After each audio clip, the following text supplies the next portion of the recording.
مين فينا ما شافش قوس قزح بعد يوم ممطر؟ الألوان اللي بتلمع في السماء وتخطف العين. بس ايه الحكاية ورا الألوان دي؟ ازاي بتظهر؟ وازاي أصلا بتتكون؟ في الفيديو ده هنفهم مع بعض شوية حاجات كده عن سر قوس قزح وجماله. طيب خلينا نبدأ من الأول. ايه اللي بيخلي الألوان دي أصلا؟ الضوء اللي بيجي من الشمس مش أبيض زي ما احنا بنشوفه. احنا دايما بنشوف إن ضوء الشمس أبيض. ده عبارة عن خليط من كل الألوان وبيسموه الطيف الضوئي. الطيف الضوئي ده فيه اللون الأحمر والبرتقالي والأصفر والأخضر والأزرق والنيلي والبنفسجي. تخيل إنك ماسك منشور زجاجي صغير والضوء بيعدي منه، هتلاقي الألوان دي بتظهر بوضوح، اللي هي ألوان قوس قزح اللي احنا بنشوفه. وده اللي بيحصل لما الضوء يعدي من قطرات المية.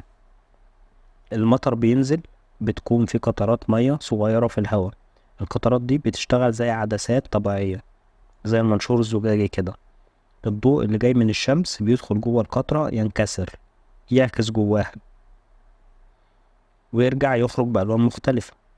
كل لون بيتفصل عن التاني بسبب اختلاف الأطوال الموجية. طيب ليه الألوان دي دايما بتيجي بنفس الترتيب، الأحمر فوق والبنفسجي تحت؟ ده لأن كل لون له طول موجي مختلف. الأحمر مثلا طوله الموجي كبير وده بيخليه ينكسر أقل ويبان في الأول. البنفسجي طوله الموجي صغير فينكسر أكتر ويظهر في الآخر. تفتكروا ايه أكتر لون بتحبوه في قوس قزح؟ سيبولي رأيكم في التعليقات. دلوقتي احنا ليه بنشوف قوس قزح دايما بعد المطر؟ عشان تظهر الألوان دي لازم يكون في شوية ظروف. الشمس تكون وراك وقطرات المياه قدامك. الشمس هي اللي بتدينا الضوء والقطرات هي اللي بتفصل الألوان. ولو الشمس قدامك مش هتشوف قوس قزح ده خالص. الموضوع كله بيعتمد على الزاوية اللي بتشوف منها. كنت فاكر وانت صغير انك ممكن تمسك قوس قزح؟ الحقيقة هو مش حاجة ملموسة، دي مجرد انعكاسات للضوء. يعني كل واحد فينا بيشوفه من زاوية مختلفة، ومهما قربت منه هيفضل بعيد عنك. عمرك طيب حاولت تمسك قوس قزح؟ قول لنا في التعليقات لو ده حصل وانت صغير. وفي حاجة نادرة شوية من القوس العادي، قوس قزح مزدوج.